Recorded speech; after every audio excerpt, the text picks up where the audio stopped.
Ya, mari kita berdoa. Bapa, dalam nama Tuhan Yesus, pada pagi hari ini kami menaikkan segala puji syukur oleh karena penyertaan Tuhan begitu nyata dalam kehidupan kami sebagai jemaat Tuhan. Sampai saat ini kami merasakan kebaikan Tuhan dalam kehidupan kami. Kami bersyukur sudah menaikkan setiap doa kami dan juga puji-pujian kami. Saatnya untuk belajar bersama-sama kebenaran firman Tuhan. Persiapkan hati kami untuk mendengar firman Tuhan. Hamba-Mu Tuhan pakai dengan kuasa darah-Mu, biarlah setiap kata-kata yang keluar dari mulut hamba-Mu, kebenaran Allah yang boleh menguatkan kami. Dan jemaat yang mendengar juga, Tuhan buka mata rohani kami, biarlah melalui kebenaran firman Tuhan yang disampaikan, iman kami dapat bertumbuh dan berbuah, melaluinya Tuhan dipermuliakan. Berfirmanlah kepada kami melalui kebenaran firman Tuhan, karena kami siap untuk mendengar. Dalam nama Tuhan Yesus kami sudah berdoa. Haleluya. Amin. Jemaat yang dikasihi oleh Tuhan, saya akan membaca bagian firman Tuhan, itu dari Markus 10 ayat yang ke-46 sampai 52. Markus 10 ayat yang ke-46 sampai 52 yang berkata demikian, itu Yesus menyembuhkan Bartimius.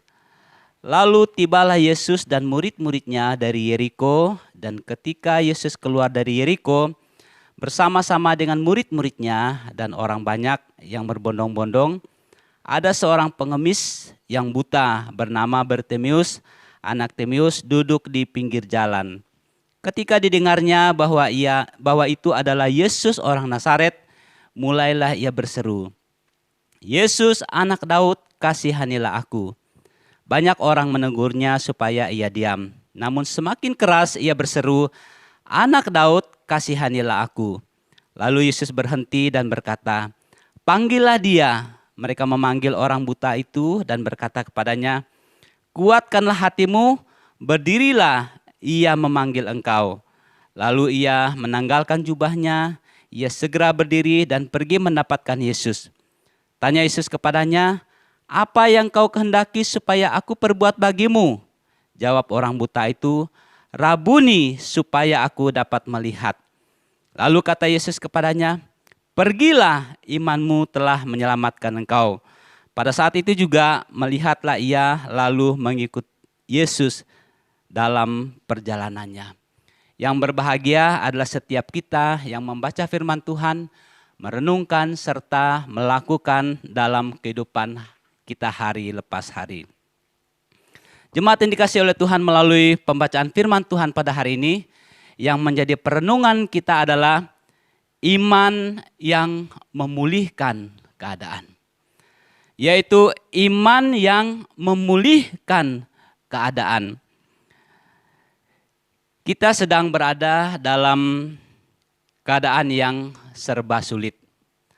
Kita semua tahu akan hal ini karena saat-saat ini kesulitan-kesulitan ekonomi sedang dihadapi di mana-mana, dan juga banyak orang yang hilang mata pencahariannya, dan juga tidak sedikit orang yang dirumahkan karena kondisi pandemi COVID-19 ini.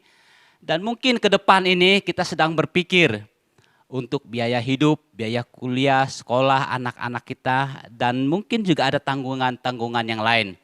Akan membuat kita mulai goyah dan berpikir apa yang harus kita kerjakan. Setiap orang ingin agar keadaan ini akan semakin baik lagi. Tentu kita berharap kondisi-kondisi yang kita alami saat ini akan jauh lebih baik ke depan ini.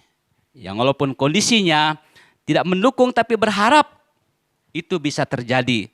Sebagai anak-anak Tuhan dan kita orang percaya kepada Tuhan Yesus Kristus, kita punya satu keyakinan bahwa kita dilindungi oleh Tuhan.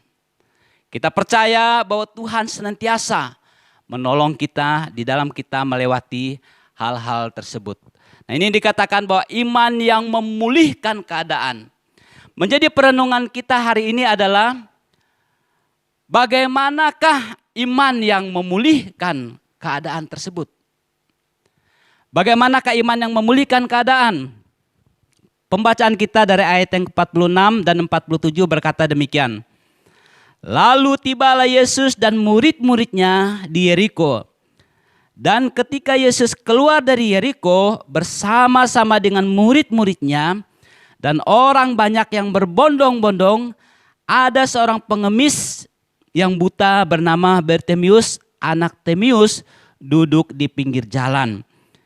Ayat yang ke-47, ketika didengarnya bahwa itu adalah Yesus orang Nazaret, mulailah ia berseru, Yesus anak Daud, kasihanilah aku.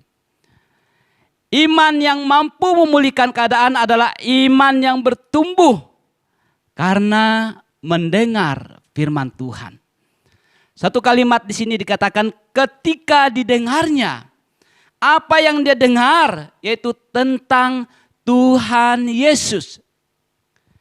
Karena dia mendengar tentang Tuhan Yesus membuat imannya semakin kuat dan semakin kuat lagi. Jemaat yang dikasihi oleh Tuhan, mengapa dikatakan Bartimius mendengar firman Tuhan? Karena kita tahu bahwa Bartimius ini dia buta sejak lahir. Yang ia lakukan adalah menggunakan inderanya telinganya hanya untuk mendengar. Melalui telingalah dia dapat mendengar informasi-informasi tersebut. Nah, saat dia mendengar tentang Tuhan Yesus, dikatakan bahwa dia bertumbuh dan terus datang kepada Tuhan Yesus. Dalam Roma dikatakan bahwa iman itu bertumbuh melalui pendengaran. Pendengaran tentang apa? Tentang firman Tuhan. Apabila kita menggunakan telinga kita untuk mendengar kebenaran firman Tuhan, tentu kita akan bertumbuh. Tergantung dengan informasi-informasi apa yang masuk di telinga kita. Dan saat ini kalau kita melihat posisi daripada Bartimius ini adalah dia buta. Dia hanya menggunakan telinganya untuk mendengar. Nah, bagaimana dengan kita yang Tuhan izinkan mata kita berfungsi untuk melihat dan telinga kita juga berfungsi untuk mendengar. Selain kita menggunakan telinga kita untuk mendengar, tentu juga supaya iman kita bertumbuh, kita harus menggunakan mata kita untuk melihat dan membaca firman Tuhan. Supaya kita terus bertumbuh dan terus bertumbuh dalam anugerah Tuhan.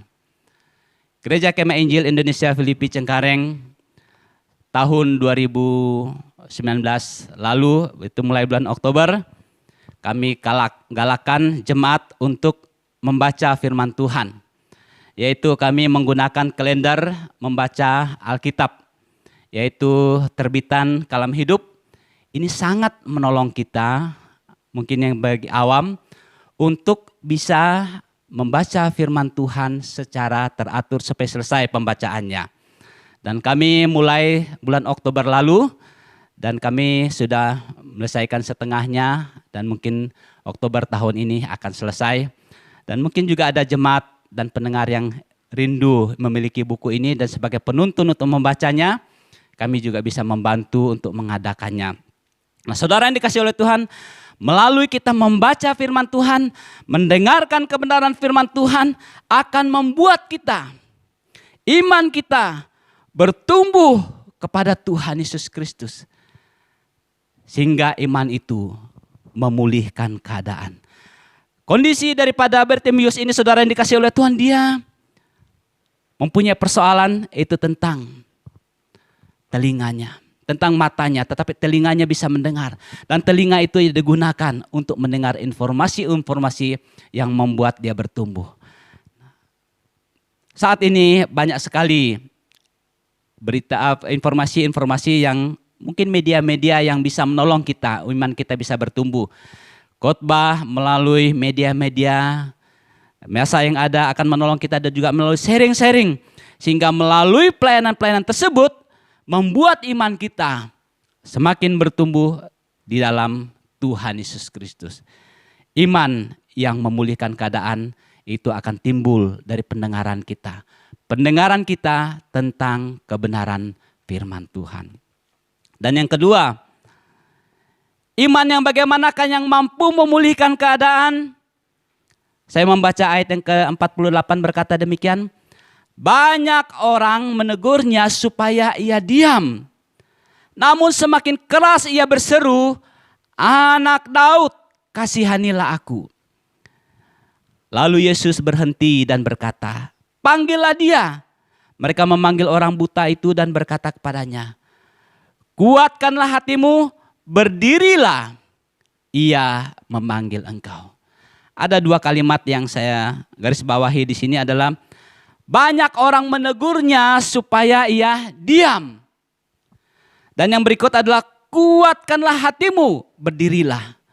Artinya iman yang bagaimanakah yang memulihkan keadaan adalah iman yang tidak mau menyerah dengan keadaan, tetapi iman yang mau bangkit dari kelemahannya, peristiwanya, masalah yang ia hadapi.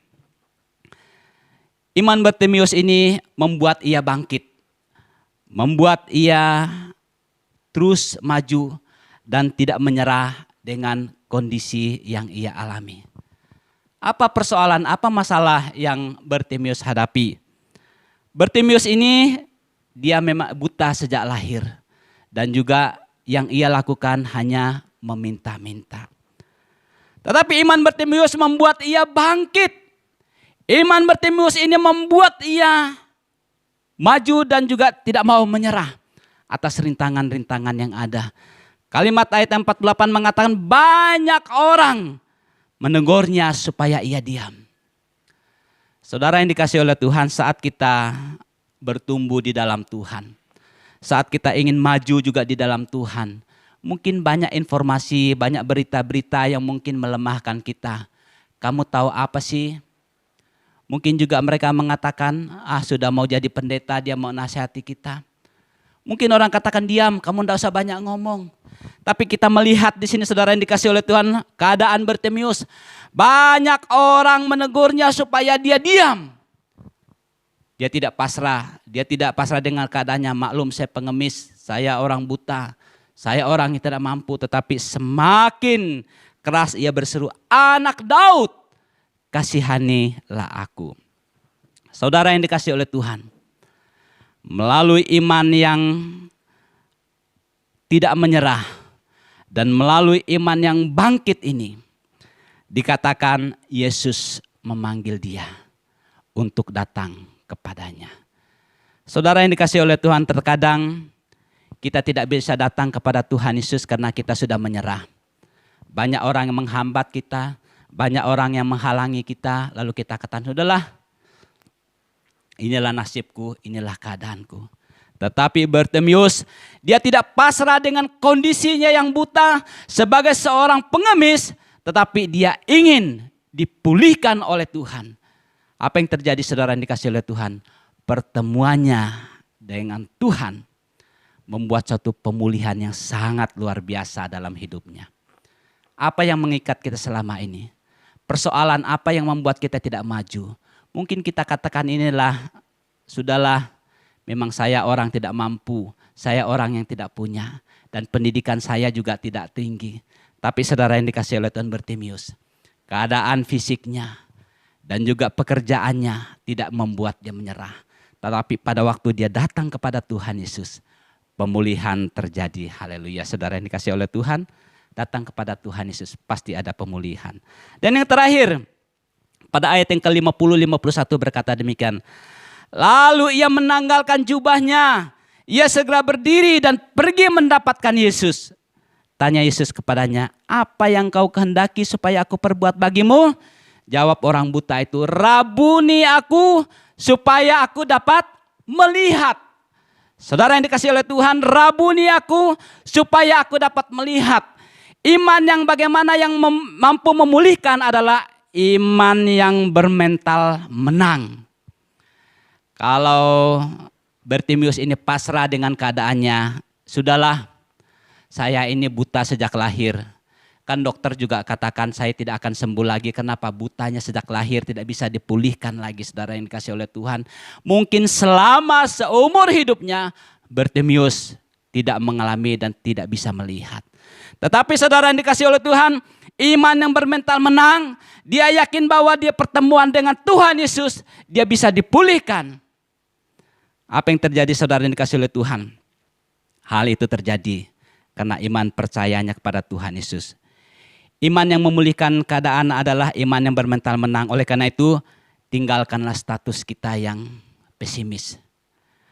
Dan juga saudara yang dikasihi oleh Tuhan, tinggalkanlah status-status kita yang pasrah dengan keadaan. Karena kita yakin dan percaya di dalam tangan Tuhan ada pemulihan. Di dalam Tuhan tentu kita bisa dirubah menjadi orang berguna bagi Tuhan.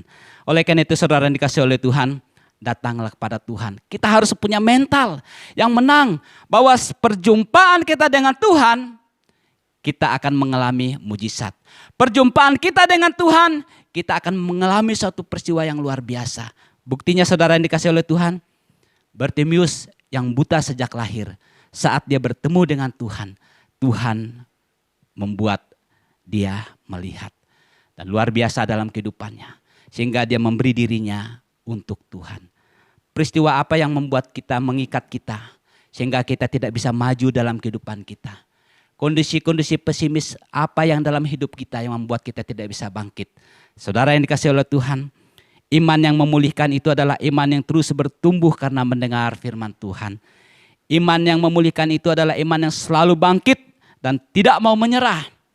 Dan iman yang bermental menang itu adalah iman yang mampu memulihkan keadaan. Datang kepada Tuhan Yesus. Maka Tuhan Yesus melakukan perkara luar biasa dalam kehidupan kita. Mari kita berdoa. Bapa, dalam nama Tuhan Yesus kami bersyukur melalui perenungan firman Tuhan pada hari ini. Mengingatkan kami bahwa iman yang memulihkan adalah iman yang selalu mendengar tentang kebenaran firman Tuhan. Iman yang tidak mau menyerah tentang keadaan yang dialami. Tetapi iman yang bermental menang. Apabila kami ada di dalam Tuhan Yesus, pemulihan terjadi dalam kehidupan kami. Kami bersyukur atas kebenaran firman Tuhan pada hari ini. Dalam nama Tuhan Yesus kami sudah berdoa. Haleluya. Amin. Saya kembalikan kepada MC untuk melanjutkan ibadah kita hari ini.